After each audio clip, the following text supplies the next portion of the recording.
సరూర్ నగర్ లో బంగారు మైసమ్మ టెంపుల్లో పూజారిగా ఉండేటువంటి వెంకట సాయి కృష్ణ అనే నిందితుడు అదే టెంపుల్ కు అప్సర్ అనే అమ్మాయి రెగ్యులర్ గా టెంపుల్ కు వచ్చేది. ఈ క్రమంలో వారి మధ్య పెరిగినటువంటి పరిచయాన్ని ఆసరాగా చేసుకొని ఆ అమ్మాయితో సాన్నిధ్యం పెంచుకొని ఇద్దరి మధ్య ఒక శారీరకమైనటువంటి సంబంధం కూడా ఏర్పడ్డ తర్వాత అమ్మాయిని పెళ్లి చేసుకుంటా అని హామీ ఇవ్వడం జరుగుతుంది. ఆ తర్వాత అమ్మాయి పెళ్లి చేసుకోవాలని ప్రెజర్ చేయడం వల్ల అప్పటికే పెళ్ళై ఒక పాప ఉన్నటువంటి నిందితుడు వెంకట సాయి కృష్ణ ఈ అమ్మాయి ఉంటే నాకు ఏవి ప్రమాదం ఉంది అని భావించి అమ్మాయిని హత్య చేయాలని నిర్ణయించుకుంటాడు. ఈ క్రమంలో 3వ తారీఖు 6వ నెల 2023 నాడు కోయంబత్తూరుకు వెళ్దామని అమ్మాయిని చెప్పి తన కారులో ఇంటి నుండి తీసుకెళ్లినటువంటి వెంకట సాయి కృష్ణ శంషాబాద్ ఏరియాలో మొత్తం ఒక రోజంతా రాత్రి మొత్తం తిప్పేసి నరకుడ విలేజ్ దగ్గరికి తీసుకెళ్లి బండరాయితోటి కారులోనే అత్యంత దారుణంగా హత్య చేస్తాడు. ఆ తర్వాత డెడ్ బాడీని తన కారులో 2 రోజుల పాటు సరూర్ నగర్ తీసుకొచ్చి తన ఇంటి దగ్గరనే ఉంచుకోవడం జరుగుతుంది.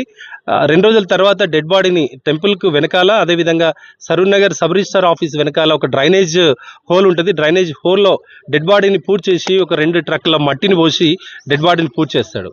ఆ తర్వాత అమ్మాయి వాళ్ళ అమ్మతోటి కలిసిపోయి ఇతనే వెంకట సాయి కృష్ణే మళ్ళీ ఆర్జీఐ ఎయిర్పోర్ట్ పోలీసులకు ఫిర్యాదు చేయడం జరుగుతుంది.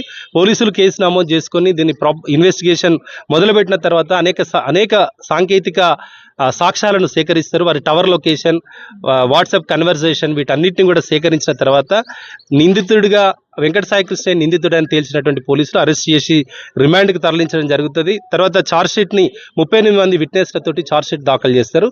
మేము కోర్టులో 28 మందిని ప్రొడ్యూస్ చేయడం జరిగింది. సాక్షులను అనేక సాంకేతిక పరమైనటువంటి documents more than 1 lakh photographs and messages ఇద్దరి మధ్య జరిగినాయి. వాటన్నిటిని కూడా ఎఫ్ఎస్ఎల్ నుండి వాట్సాప్ ద్వారా జరిగినటువంటి వాటిని ఎఫ్ఎస్ఎల్ ద్వారా రిట్రైవ్ చేసి మొత్తం కూడా కోర్టులో సాంకేతిక పరమైనటువంటి ఆధారాలను అన్నింటినీ కూడా కోర్టులో ప్రొడ్యూస్ చేయడం జరుగుతుంది. వీటన్నిటిని పరిశీలించినటువంటి న్యాయస్థానం ఈరోజు వెంకట సాయి కృష్ణ నిందితుడిగా తేల్చుతూ యావజ్జీవ కారాగార శిక్ష విధించడం జరిగింది. అదేవిధంగా సాక్ష్యాలను తారుమారు చేసేందుకు 7 సంవత్సరాల జైలు శిక్ష కూడా విధించడం జరిగి ఎవరైతే బాధిత కుటుంబం ఉందో మృతురాలు కుటుంబానికి 10 లక్షల రూపాయల నష్టపరిహారం కూడా చెల్లించాలని కోర్టు తీర్పులో పేర్కొంది.